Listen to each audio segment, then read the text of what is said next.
You are listening to the Effective Statistician Podcast, a weekly podcast with Alexander Schacht and Benjamin Pieske, designed to help you reach your potential, lead great science, and serve patients without becoming overwhelmed by your work. Today we are talking about 4 steps how you can win over senior leaders and committees. And we need to do this very, very often. And these are really crucial time points. So stay tuned for more in this episode. I'm posting a lot of things on LinkedIn. So follow me on LinkedIn and join the Effective Statistician LinkedIn group. You will get lots of additional content, everyday help, and you can also connect with lots of other people there that are like-minded and that also listen to this podcast. Please also tell your colleagues about this podcast because it's for free and it helps a lot of people. And whenever I see someone speaking about this podcast or learning something from it, taking something good out of it and giving me feedback about it, I'm so happy because that helps our community to strive and to become better. I'm producing this podcast in association with PSI, a community dedicated to leading and promoting the use of statistics within the healthcare industry for the benefit of patients. You can join PSI today to further develop your statistical capabilities with access to the ever-growing video-on-demand content library, free registration to all the upcoming PSI webinars, and much more. Visit the PSI website at psiweb.org to learn more about PSI activities and become a PSI member today. This is another episode of the Effective Statistician. Welcome, my name is Alexander Schacht, and today we want to talk about some really important advice if you want to engage with key people in your organization. I'm currently running a rather big initiative, and we had a really interesting meeting recently with some people very experienced in change management. And I learned a lot from these meetings in terms of how I can better work with key stakeholders to move forward my initiative. And this is an initiative that needs a lot of strong support from higher up in the organization so that people overall understand why this initiative is important, how it will change things, how it will help everybody to, be better at work. And maybe, you're running also such an initiative, maybe on a different scale, maybe on a, process improvement initiative or something else, or you want to change the design or the analysis of a study or a database or whatever. And you need to run things past a committee or a senior person. I've talked a lot about that already in the how to pre-wire a meeting episode. And if you scroll back quite a lot in your podcast player, you will find that episode. There I talked a lot about kind of a couple of these really nice tactical things. But today I want to give you a little bit of a bigger frame in terms of 4 steps that you can do to better engage successfully with key stakeholders. The first step is the anticipate step. That is just first to be clear on what do you really want to achieve. What are your goals? What do you want the stakeholder to do? What do you want them to believe or understand? So for example, if you want to get approval for something, if you want to get a recommendation for something, if you want to make sure that they understand why this initiative is actually important in the first place, what is at stake here. So be really clear on what you want to achieve. Then also think about, where's the stakeholder now? Where is he coming from? Did you have any previous interactions with them about the project? Do they already know something about that? Do they have maybe some preconceived thoughts about it? Yeah. Do they have some certain background that helps them to better or less understand the problem? Has someone else has any experience with that person, so that you can learn about where this stakeholder or this committee is coming from? What are their views on that? Do they, for example, are very conservative? Do they think very much about timelines? Do they think very much about budget? If you speak to someone that really loves innovation, then you need to have a different approach than if you speak to someone that is very operational and mostly thinks about timelines and budget. You need to differently interact with them. Yeah. So if you talk to the guy with innovation, you need to talk about all the bells and whistles of your approach and how it will have an impact, and maybe drop some buzzwords, I don't know, but if that helps, but speak about these kind of topics.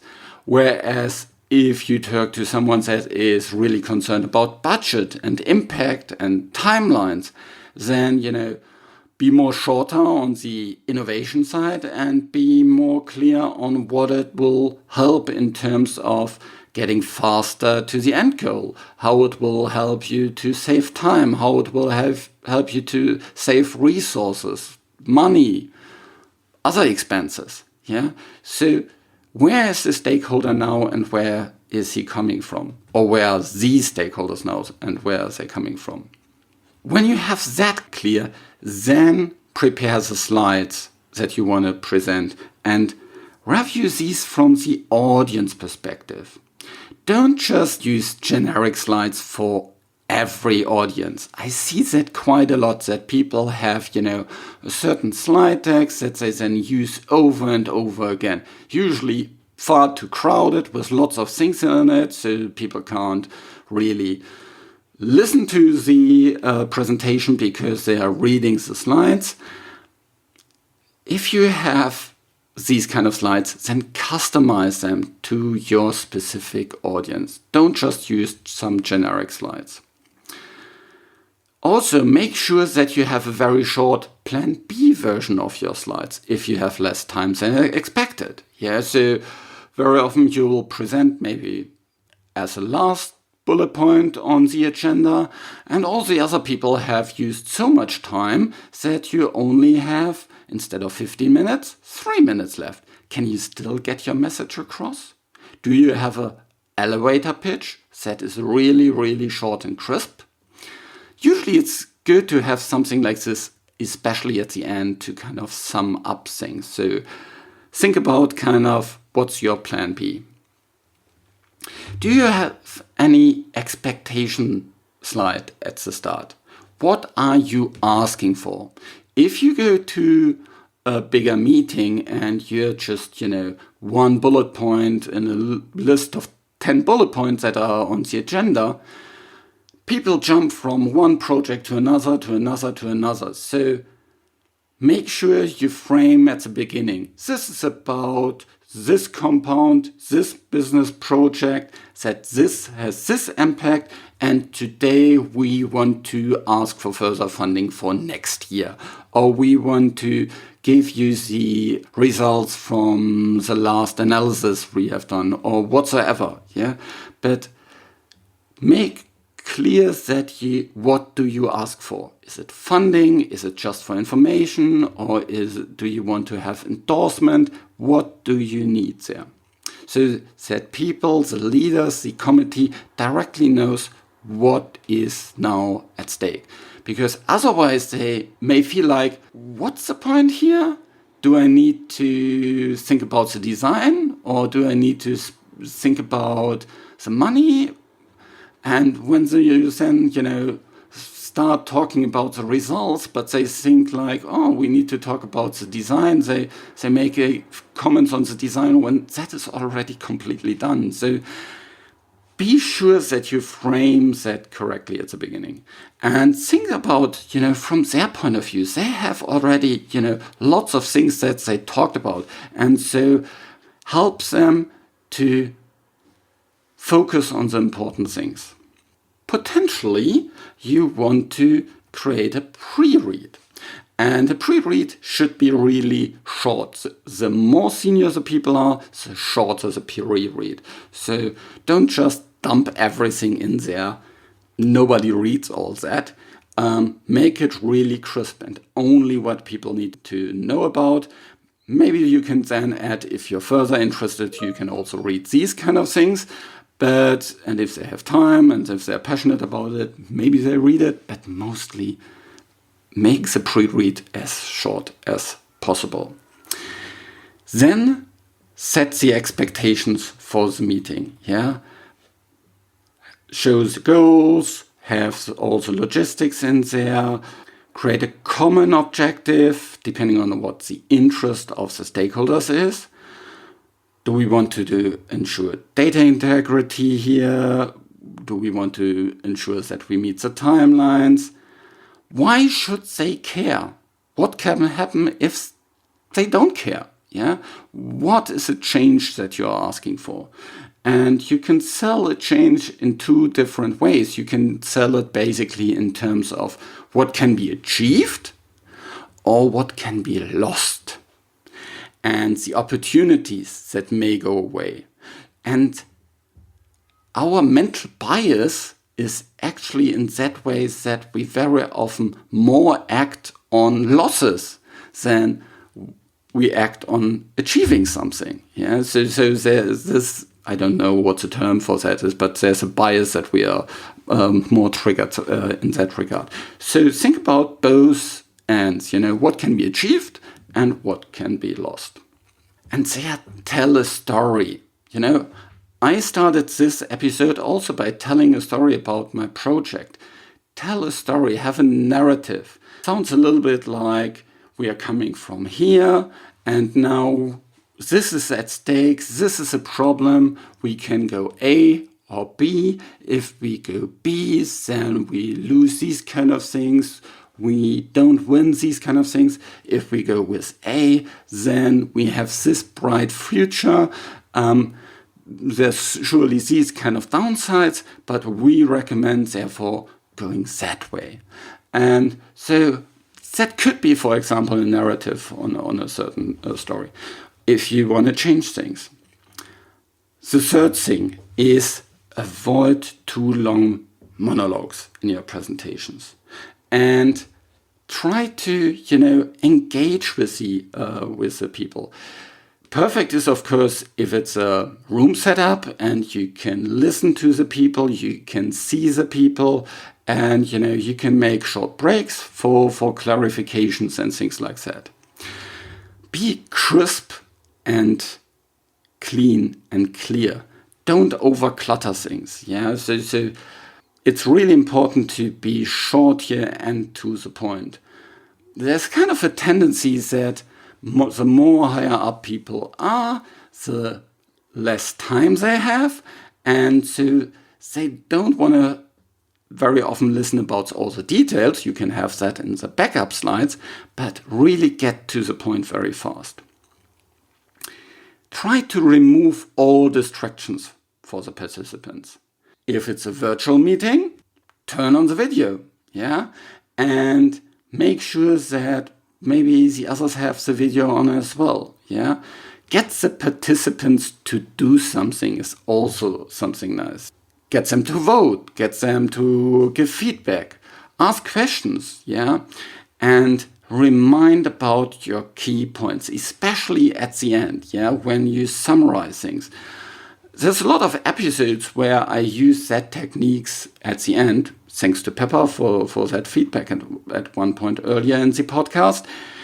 And that was about having some kind of reminder story, a summary at the end about what are the most important points.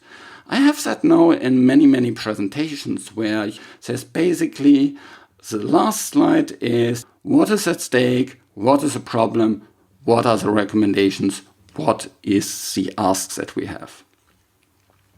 The other thing is, when you have well prepared your presentation, you have also anticipated roadblocks and critiques, and you can then directly go into these topics. Yeah, communication is not 100% plannable. There will be always kind of weird questions that are coming up, and you need to be prepared to answer lots of questions. You can't prepare for everything. Sometimes you just need to think of your feet, or you need to table something, or you need to get the focus back on what is really, really important. But at least be prepared for the obvious questions. Yeah, so it's communication is always two-sided, and you need to be able to react on the things that the other persons are saying. If you're pre-planned, you'll have a better feedback on that. I recently gave some training for hearing here in Germany for the GBA, and that's a really, really difficult situation. And what we did as a training was we went through all the common questions that could come up with the statisticians that were set up to go to these meetings. And we trained these over again.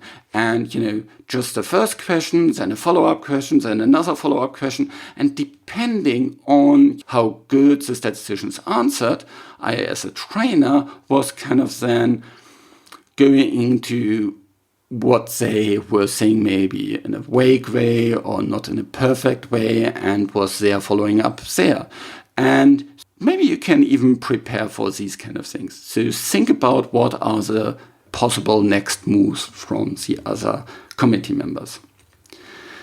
Then at the end, it's about action. That's the last step. Clarify. Are there any open topics? Ask questions. Get feedback. And then summarize and amplify key messages. Yeah, so after the discussion, think about, okay, these are the key points that we need to have, and then make clear, okay, what are the specific actions? Who does what by when? Next meeting, is there here a new meeting? Next steps, is there now a new meeting here? Do we need to any follow-up documentation? Is there documentation in the minutes? So after the event, follow up on all these different things. Action out all the different things and give some reminders about that. And so that you can stay in the loop for other people, so that they see, okay, this is what we decided and now it's implemented, and then refer back to the people. Because they cannot benefit from things if they don't know about it. So when you have, been given a task, report back that you have completed the task, because then they basically mentally can tick this off, and also they can use it in their further business. And you will be seen as a really, really professional person because you followed up on things, you followed through. So this was the episode on engaging successfully. We talked about, now I'm summarizing again, you see, we talked about 4 different points. The first was the anticipate step. Yeah, be clear on your goals, be clear where your stakeholder comes from, prepare your slides and so forth. Then the activation, set the expectations, think about a common objective, tell a story and narrate the story. Then engage with the people, make sure that there's no distractions, interact with the people. And finally, get to action. Clarify things, have the call to actions, and follow through. I hope you enjoyed the episode, and please share it with others. Have a great week. This show was created in association with PSI. Thanks to Rain, who helps with the show in the background, and thank you for listening. If you like this episode, please share it with your colleagues. join the LinkedIn group to learn more about the effective statistician, and comment about this episode on LinkedIn. So, like always, reach your potential, lead great science, and serve patients. Just be an effective statistician.